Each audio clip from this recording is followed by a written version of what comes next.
meu Senhor e meu Deus, creio firmemente que estás aqui, que me vês, que me ouves. Adoro-te com profunda reverência.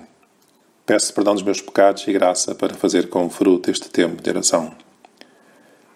Minha Mãe Imaculada, São José, meu Pai e Senhor, anjos da minha guarda, intercedei por mim.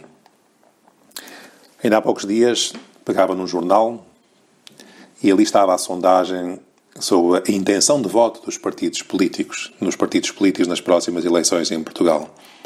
Outras sondagens se realizam a propósito das eleições nos Estados Unidos, da popularidade de alguns personagens políticos, autoridades, como no Brasil e tantos outros países. São coisas importantes.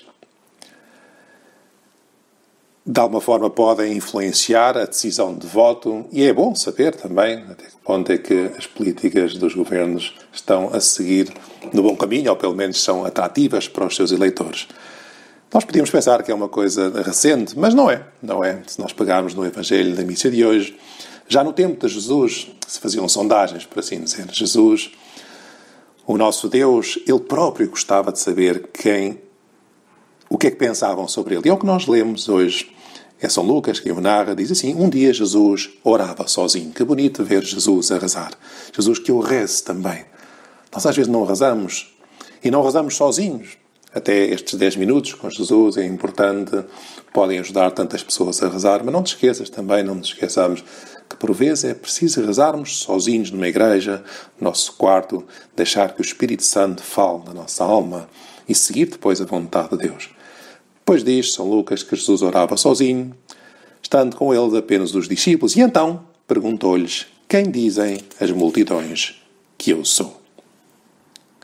É impressionante. Jesus não tinha necessidade de perguntar, pois ele conhecia bem as opiniões e as conversas do povo. No fundo, ele preparava o terreno para uma questão mais definitiva. E a resposta que deram os discípulos, pouco comprometedora até, não dizem assim: uns João Batista, outros que és Elias e outros que és um dos antigos profetas que ressuscitou. Pelo menos todos reconheciam que era comparável aos homens mais ilustres da história de Israel. Surpreende talvez que entre estes títulos não estivesse o título de Messias ou de Filho de David, que tantas vezes tinham ouvido e que tantas ressonâncias messiânicas tinham entre o povo judaico. E de repente, enquanto continuavam aquele caminho, Jesus deteve-se um instante e talvez com um tom de voz particular fez-lhes esta pergunta: e vós, quem dizeis que eu sou? Aqueles discípulos são os seus íntimos, os seus confidentes, os que o contemplaram de perto durante vários anos e conhecem-no como ninguém mais o pode conhecer. O que é que eles opinam sobre ele? Talvez podemos pensar que se olhariam entre si, provavelmente ficariam sem capacidade de reação. Talvez eles próprios já se tivessem feito a mesma pergunta noutros momentos: quem é Jesus? Quem é este que faz milagres? Quem será realmente? Cada um dos 12 apóstolos teria no seu íntimo uma resposta, uma ideia concreta sobre a origem e o caráter do Mestre e da sua missão, mas agora estava a aproximar-se a hora da prova. Já faltavam poucos meses para a paixão e morte de Jesus, que seria aparentemente o argumento definitivo do fracasso daquela empresa religiosa. E agora Jesus, por isso, quer saber como tinham calado profundamente nos apóstolos os seus ensinamentos e quais eram as disposições de fidelidade que eles tinham. O momento até está rodeado de certa solenidade. E como noutras ocasiões é Pedro quem avança. Obrigado, Pedro. E diz: és o Messias de Deus. Tu és o Cristo, o Filho de Deus vivo. Tu és o Cristo.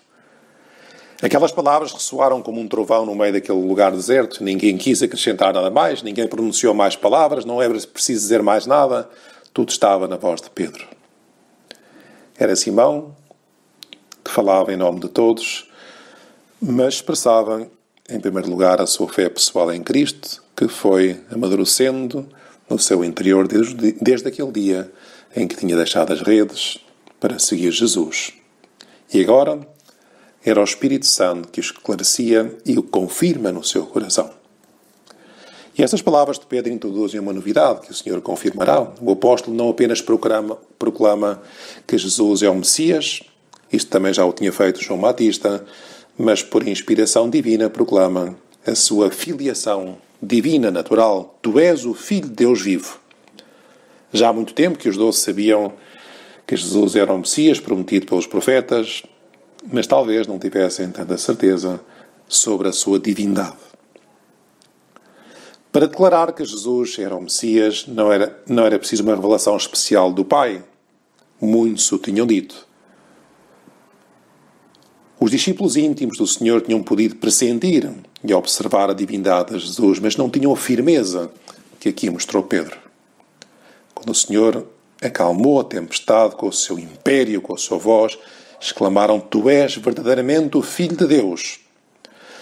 Todos os discípulos vislumbraram em Jesus algo mais do que humano, que pertencia a uma ordem superior.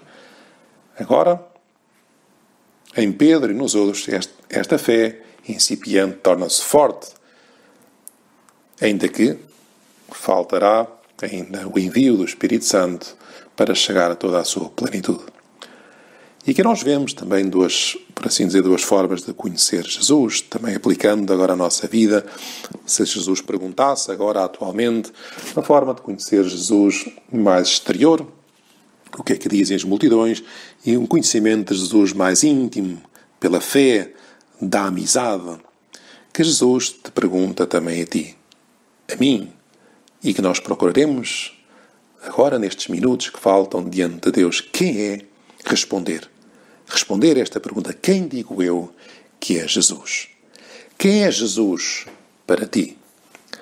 Não uma resposta numa sondagem, uma resposta existencial, até que ponto em que Jesus transforma a tua vida. Até que ponto é que eu procuro conhecer Jesus da palavra, ou seja, nos Evangelhos, vendo Jesus como modelo, conhecer Jesus na comunhão, quando o recebo, conhecer Jesus, procuro estar unido a Ele através dos sacramentos, da confissão, conhecer Jesus, procuro cumprir a vontade de Deus, conhecer Jesus também porque caminho com Jesus.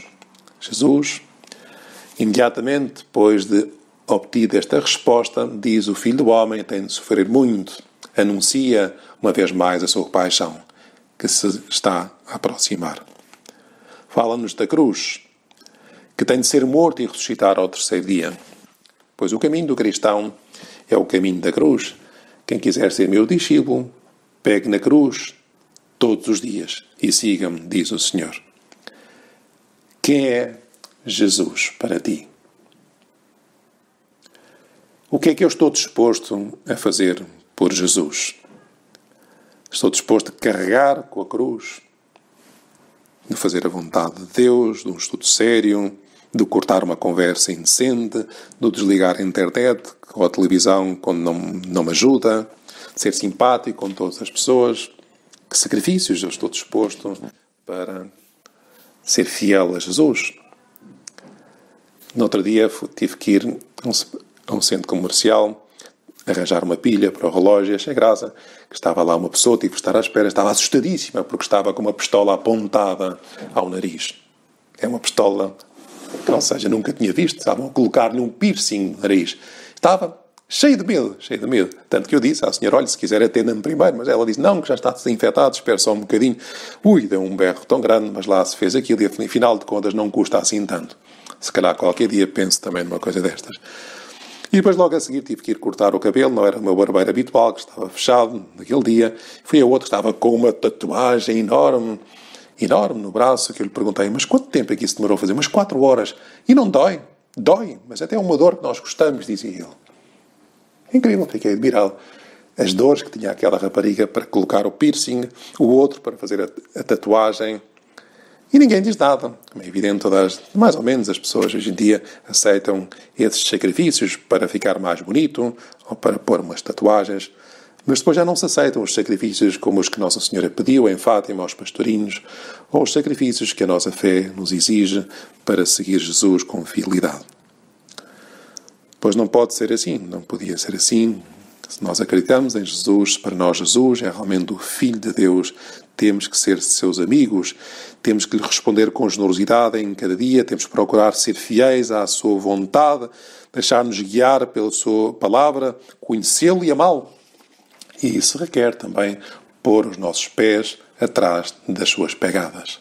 Seguir Jesus, cumprir a sua vontade, e isto às vezes requer algum sacrifício, pegar na cruz. Quem digo eu que é Jesus? Quem é Jesus para ti? Pois vamos olhar para Nossa Senhora e pedir-lhe que todos os dias, na nossa oração, nas nossas coisas, sejamos capazes de olhar para Jesus e dizer a Jesus: Jesus, Tu és para mim o Filho de Deus vivo. Tu és para mim Deus, por quem eu também gostaria de me entregar, em quem eu gostaria de ver um modelo para as minhas ações.